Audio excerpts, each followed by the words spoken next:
Une autre chose à laquelle je croyais, le peuple d'Israël, pour ma part, je pensais que c'était les Israélites que nous présente ce monde, c'est-à-dire ce pays, cette région.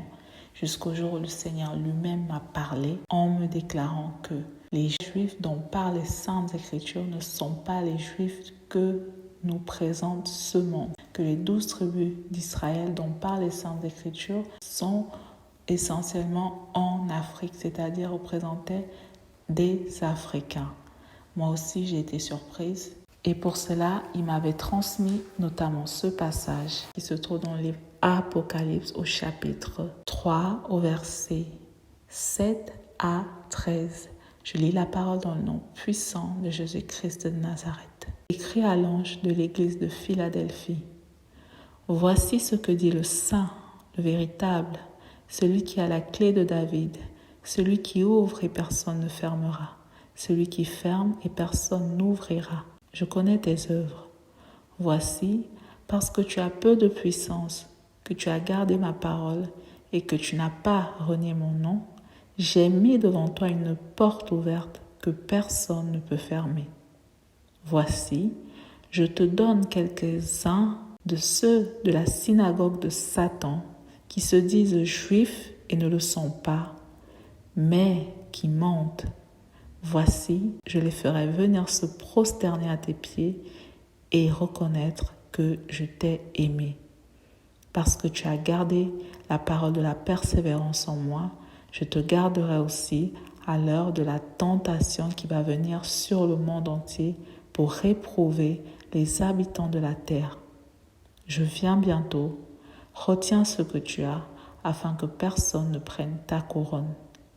Celui qui vaincra, je ferai de lui une colonne dans le temple de mon Dieu, et il n'en sortira plus.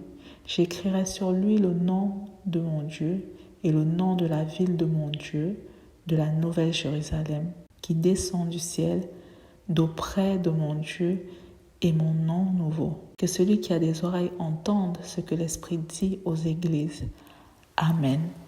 Donc voilà notamment comment le Seigneur m'avait présenté cette révélation au sujet du peuple d'Israël, au sujet des 12 tribus d'Israël qui descendent d'Abraham, d'Isaac, de Jacob. De même aussi, le Seigneur m'a révélé que cette nouvelle Jérusalem, dont parlent les Saintes Écritures, sera en Afrique, dans le pays qui se nomme actuellement le Togo. Et quand cela aura lieu, ce ne sera plus le Togo, mais Israël spirituel, comme je l'ai partagé dans un message précédent, que je vous invite à aller écouter pour ceux et celles qui le souhaitent. Pour mieux comprendre ce miracle de Dieu qui va s'accomplir, je vous encourage et vous invite à écouter ces messages, cette révélation qui a été transmise par son serviteur, qui est le Père des Nations, que le Seigneur également m'avait révélé comme étant l'homme que Dieu lui-même avait choisi, qui est le David dont parlent les Saintes Écritures, l'apôtre Gabriel Duflé-Coco, que le Seigneur lui-même a révélé comme étant le Père spirituel que Dieu a établi pour tout le monde entier, pour toutes les nations. Je vous encourage à aller écouter les différents messages que je vous partagerai au fur et à mesure de ce message pour revenir sur le fait que nous pouvons croire et penser à des choses tant que nous n'avons pas vérifié auprès de Dieu. Posons-nous la question de « et si jamais nous nous sommes trompés ?» Un autre exemple de ce en quoi je croyais et qui n'était pas la réalité selon Dieu. Je croyais avant qu'en mourant, j'irais au paradis. Parce que quand j'étais dans le monde, je me disais « je ne suis pas méchante, je ne suis pas quelqu'un de mauvaise, je suis gentille, j'aide quand je peux ». Cependant, quand le Seigneur m'a présenté sa vérité, non pas ce que moi je croyais être la vérité, mais lui, sa vérité, vous avez compris que je n'étais pas du tout sur le chemin qui menait au paradis, mais plutôt sur celui qui conduisait en enfer. Et je rends gloire au Seigneur parce qu'il m'a révélé la vérité. Il n'a pas voulu et permis que je finisse en enfer à cause du manque de connaissance. Il m'a permis d'avoir connaissance de sa vérité. Voilà une des raisons pour laquelle le Seigneur m'envoie vers vous aujourd'hui pour te dire à toi qui peut-être est encore sur ce chemin que le Seigneur t'aime et te veut dans son royaume.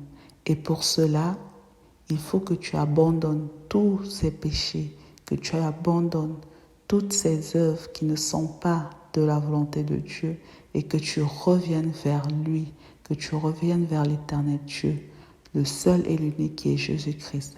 Toutes ces œuvres qui sont des péchés conduisent des âmes chaque jour en enfer. Et c'est pourquoi il m'envoie aujourd'hui vers toi qui m'écoutes, vers vous qui m'écoutez, vous qui êtes encore dans toutes ces œuvres. Le Seigneur m'envoie pour vous dire qu'il vous aime. Il ne veut pas que vos âmes périssent. Il ne veut pas que vous vous retrouviez en enfer. Il vous veut dans son royaume. Il n'a pas créé l'enfer pour vous, pour les hommes. C'est pourquoi le Seigneur m'envoie pour venir vous dire de revenir vers lui, d'abandonner tout cela et de suivre sa volonté, d'obéir à sa volonté, que la seule vérité pour accéder à son royaume est de respecter ses lois, ses commandements, ses ordonnances telles qu'elles sont écrites dans les Saintes Écritures depuis la Genèse jusqu'à Apocalypse et de tenir compte, de prendre au sérieux les éléments qu'il a remis à son serviteur que je vous ai plusieurs fois présentés déjà au cours de ce message. Le Père des Nations qui est l'apôtre Gabriel Doufflet qui se trouve au Togo, qui sera bientôt Israël spirituel. Le Seigneur vous aime et vous veut dans son royaume. Toi, musulman, le Seigneur t'aime, Jésus-Christ t'aime, c'est lui le seul et l'unique Dieu. Toi, juif, Jésus-Christ t'aime, c'est lui le seul et unique Dieu. Toi, bouddhiste, Jésus-Christ t'aime, c'est lui le seul et unique Dieu. Toi, chrétien, Jésus-Christ t'aime, c'est lui le seul et l'unique Dieu. Toi, païen, Jésus-Christ t'aime, c'est lui le seul et unique Dieu. Il veut que vous abandonniez les œuvres des ténèbres pour venir vers lui qui est la lumière et que vous le serviez.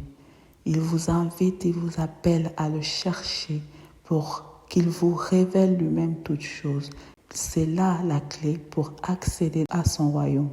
Il n'y a aucun autre chemin que celui de suivre le Seigneur et de faire sa volonté, d'appliquer sa parole.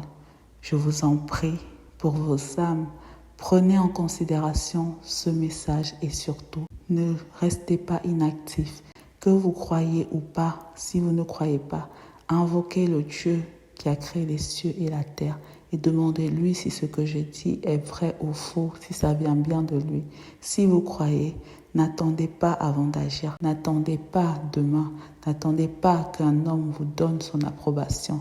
Le salut est individuel, je vous en prie. C'est Dieu seul qui peut sauver vos âmes. Vous n'entrerez pas dans le paradis à cause ou grâce à un homme, votre mari ou autre. C'est Dieu qui vous fera ou pas entrer dans son royaume. Et c'est pourquoi obéissez-lui seul et suivez sa voie. Ne regardez pas ce qu'il y a autour de vous.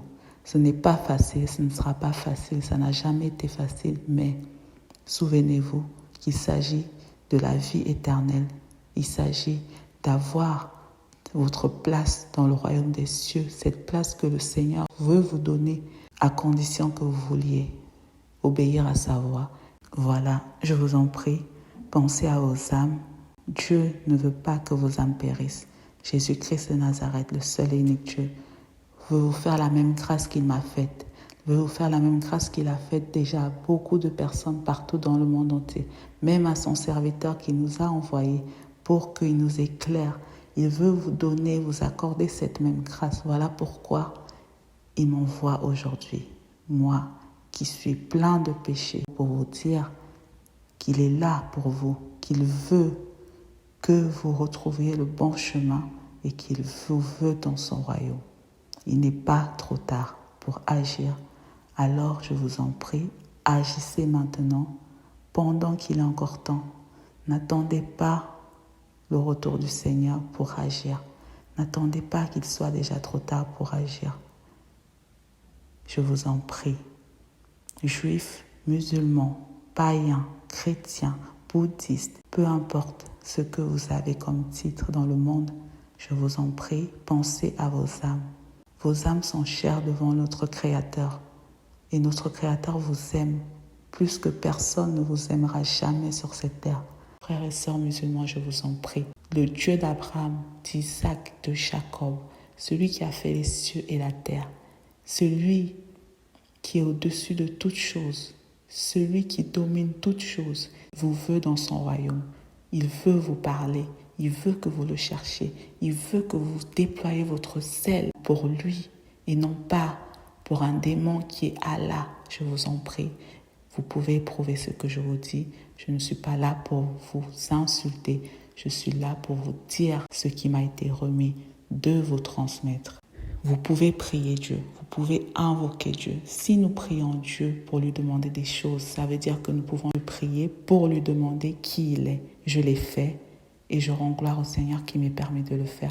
Et ma prière pour vous est que vous ayez la force de le faire également, afin de vérifier que vous n'êtes pas sur le mauvais chemin, tout comme moi. Je croyais en la religion jusqu'au jour où le Seigneur m'a fait grâce de lui demander à lui-même.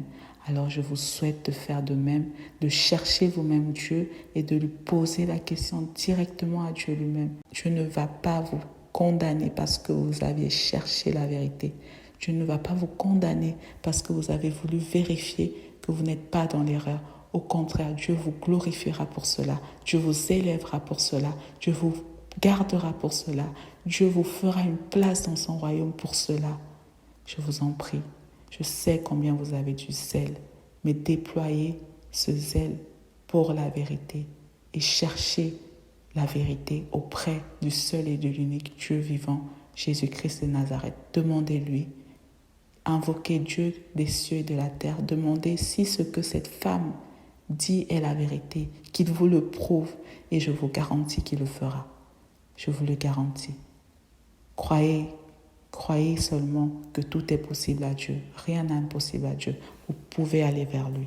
Vérifiez auprès de lui si c'est bien sa volonté ou pas. Si ce que je vous ai dit, que Jésus-Christ c'est lui qui est Dieu, qu'Allah est un démon, vérifiez auprès de lui et il vous répondra. Vérifiez si c'est lui qui a fait venir le Coran sur la terre comme vous l'avez reçu et il vous répondra. Vérifiez pour voir si vraiment vous ne pouvez pas parler à Dieu et vous verrez par vous-même. Souvenez-vous, moi aussi j'avais des convictions dans des choses, des certitudes dans des choses, mais quand j'ai cherché le Seigneur, c'est lui qui m'a révélé la vérité. Et depuis ce jour, je ne me base plus sur mon intelligence, mais je repose ma foi sur le seul et l'unique qui est sage, Dieu, Jésus-Christ de Nazareth. Et c'est ma prière pour vous, pour que vos âmes aussi puissent parvenir au salut comme le veut notre Créateur. Agissez maintenant, pendant qu'il est encore temps, je vous en prie. Agissez maintenant. Chers frères et sœurs catholiques, la parole de Dieu dans le livre Exode au chapitre 20, versets 2 à 7, condamne l'idolâtrie. Marie n'est pas la mère de Dieu. Dieu est Dieu, il n'a pas de mère. Dieu est Dieu, il n'a pas de date d'anniversaire. Personne n'était à la naissance de Dieu pour lui attribuer un 25 de ce mois qui est cité dans le monde pour célébrer sa naissance. Il ne nous a pas non plus donné un portrait de son visage pour que nous fabriquions des statues à son image. Tout cela, Exode 20 le condamne. Il a dit dans sa parole que nous ne devons pas faire ces choses-là parce qu'elles sont en abomination devant lui. Et quand nous le faisons, nous portons des péchés sur nous.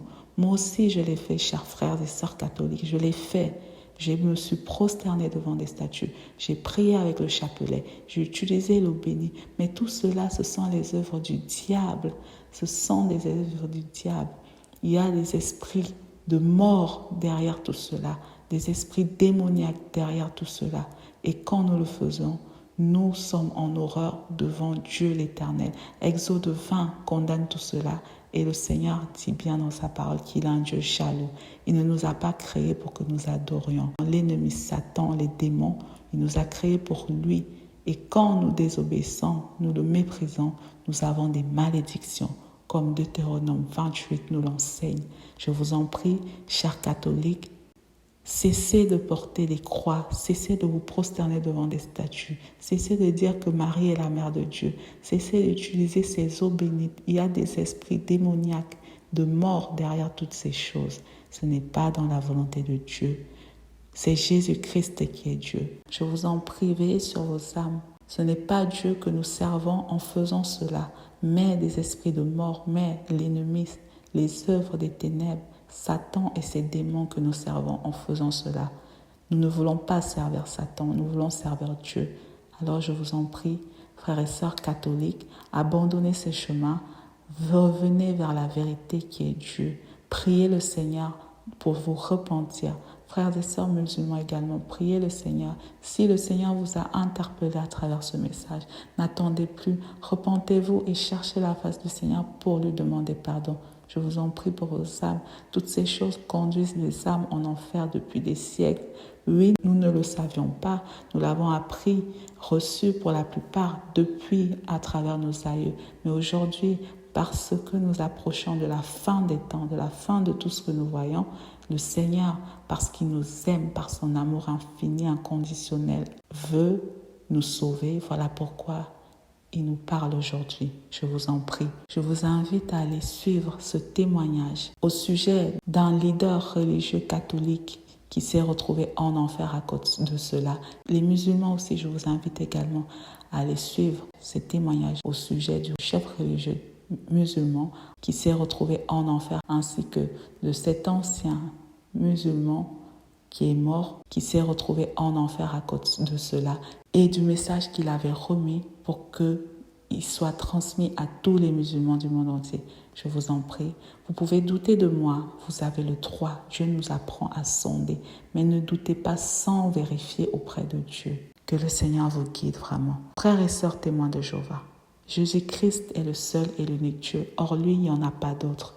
La parole nous le déclare dans le livre 1 Jean au chapitre 5 au verset 20, mais également 1 Timothée au chapitre 2 au verset 5 à 6. Je vous en prie, ne vous laissez pas séduire par l'ennemi, ne vous laissez plus séduire.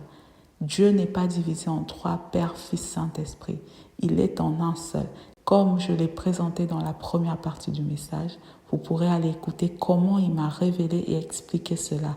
Cela est une fois de plus un miracle de Dieu et aussi une preuve de la sagesse de Dieu que lui révèle quand il veut et comme il veut et à qui il le souhaite. Comme le déclare sa parole, les choses cachées sont pour Dieu et les choses révélées sont pour nous. Jésus-Christ est le seul et l'unique Dieu. Le Saint-Esprit, c'est Dieu. Jésus-Christ, c'est Dieu. Dieu, c'est Dieu. Il n'y a pas de Père, de Fils et du Saint-Esprit. C'est lui qui est le Père, c'est lui qui est le Fils, c'est lui qui est le Saint-Esprit. C'est lui qui incarne la figure de Père, c'est lui qui incarne la figure du Fils, c'est lui qui incarne la figure du Saint-Esprit. 1 Jean chapitre 5 verset 20 nous le révèle dans les Saintes Écritures. Je vous en prie, vous aussi vous avez le droit de douter. Priez, cherchez la face du Seigneur. Demandez-lui si ceci est bien la vérité. Et je sais qu'il sera ravi de vous répondre parce qu'il veut que vous soyez sauvés, que vous reveniez vers la lumière. Vérifiez tout ce en quoi vous croyez, toutes choses que vous observez, je vous en prie. Vérifiez toutes choses avant de vous fier. Vérifiez et vérifions que tout ce en quoi nous croyons est bien dans la volonté de Dieu. À tous les athées du monde, c'est bien Dieu qui a créé les cieux et la terre. Ce n'est pas la Big Bang théorie qui a fait les cieux et la terre. L'homme ne descend pas du singe, mais vient bien de la création de Dieu. Je vous encourage pour cela d'aller écouter ce témoignage qu'une sœur avait rendu à ce sujet-là. Dieu a fait les cieux et la terre. Ça ne vient pas de la Big Bang théorie. La vérité vient de la parole de Dieu qui a fait les cieux et la terre. Dieu n'est pas une religion, mais Dieu est Dieu pour tous. Dieu n'est pas que pour les pauvres, Dieu n'est pas que pour les riches. S'il y en a qui sont plus pauvres et d'autres plus riches, tout cela est dans la volonté de Dieu. C'est Dieu qui tient toutes choses, c'est Dieu qui permet tout ce qui se passe sur la terre. Je vous en prie, avant de vous dire qu'il n'y a pas de Dieu, sachez que vous avez un Créateur et je vous en prie, à vous tous qui ne croyez pas ou qui avez abandonné la foi, faites l'expérience de demander, de prier et je suis sûre qu'il vous répondra également parce que Dieu nous a tous créés et Dieu est pour nous tous et encore une fois, il ne veut pas que nos âmes périssent en enfer parce que celui qui n'a pas reçu Jésus-Christ comme Seigneur et Sauveur et qui ne fait pas sa volonté se retrouve en enfer. Ce n'est pas celui qui se dit gentil, bon, qui va au royaume des cieux, dans le royaume des cieux ou au paradis, mais celui qui fait la volonté de l'Éternel Dieu. Et pour faire sa volonté, il faut déjà le reconnaître comme Seigneur et Sauveur. Alors, vous tous qui ne croyez pas, qui vous dites athées, qui vous présentez comme étant athées, sachez que vous avez un Dieu qui vous aime, qui nous aime tous. Ne le rejetez pas, il vous aime, alors allez vers lui et cherchez-le. À tous ceux qui ont perdu la foi, qui disent que s'il y avait Dieu, pourquoi y a-t-il malheur? Voici la réponse se trouve dans le livre Deutéronome au chapitre 28. Car Dieu a donné la bénédiction et la malédiction. Si nous désobéissons, nous avons la malédiction. Et si nous obéissons à la bénédiction, de même aussi dans le livre Exode au chapitre 20, au verset 5, le Seigneur l'Éternel Dieu punit l'iniquité des pères sur les enfants jusqu'à la 3e et à la 4e génération de ceux qui le haïssent. Si nos parents, nos aïeux n'étaient pas dans la volonté du Seigneur, nous pouvons tomber dans cette malédiction, que nous soyons jeunes enfants. C'est aussi pour cette raison que le Seigneur nous invite à retourner vers lui, c'est-à-dire à nous repentir de tous nos péchés en obéissant à sa parole, non plus en marchant selon nos péchés, mais en marchant selon la volonté de Dieu, en respectant sa parole. Dieu est un Dieu d'amour, il est aussi un feu dévorant. Il veille également sur sa parole, comme le déclarent les Saintes Écritures. Dieu a sa parole. Si nous obéissons, il est avec nous. Si nous désobéissons, il n'est pas avec nous. Voilà. Alors je vous en prie, à tous ceux qui ont perdu la foi, avant d'abandonner le chemin de la foi, avant d'être furieux contre Dieu, posez-vous cette question. Est-ce que j'étais vraiment avec le Seigneur? Est-ce que je servais le Dieu tel qu'il veut? Vous pouvez même directement demander à Dieu, pourquoi tout ce malheur? Pourquoi tout cela? Moi-même, je l'ai fait. Moi-même, je l'ai fait. C'est comme ça aussi que le Seigneur m'a éclairé. Ne vous braquez pas, ne condamnez pas, mais cherchez et demandez-lui et il vous répondra. Posez-lui la question que oui, vraiment, si tu existes, pourquoi tu permets qu'un enfant décède, un enfant innocent qui n'a rien fait? Comment tu peux le permettre? Et lui-même vous éclairera. Ne vous fermez pas, ne vous découragez pas, je vous en prie. Dieu vous veut dans son royaume. Mais posez la question non pas à une église, à un religieux, à un homme, à celui-là qui est le seul et l'unique Dieu, à tous les athées et à tous ceux et celles qui ont perdu la foi à cause d'un événement douloureux, à cause peut-être d'une injustice, à cause des choses qu'ils voient dans ce monde. Sachez que tout ce qui se passe ne se passe pas pour rien. Alors demandez le pourquoi à celui qui a toute la sagesse du monde, qui est au-dessus de toute sagesse et qui peut vous répondre. Pour ceux et celles qui se disent, si Dieu est amour, alors pourquoi il ne laisse pas entrer tout le monde dans son royaume? Voici ma question pour vous, comme je l'avais posée à cette personne qui m'avait fait cette remarque. Si vous devez vous marier à une personne et que vous êtes riche, aimeriez-vous être marié à une personne qui se marie avec vous uniquement pour votre richesse ou alors souhaitez-vous vous marier avec une personne qui vous aime pour vous? De même, notre Dieu, il veut des personnes qui l'aiment, c'est-à-dire des personnes qui l'aiment selon sa parole. Ceux qui l'aiment sont ceux qui gardent ses commandements et qui ne les trouvent pas pénibles. Tout comme nous voulons des personnes qui nous aiment, nous voulons être aimés.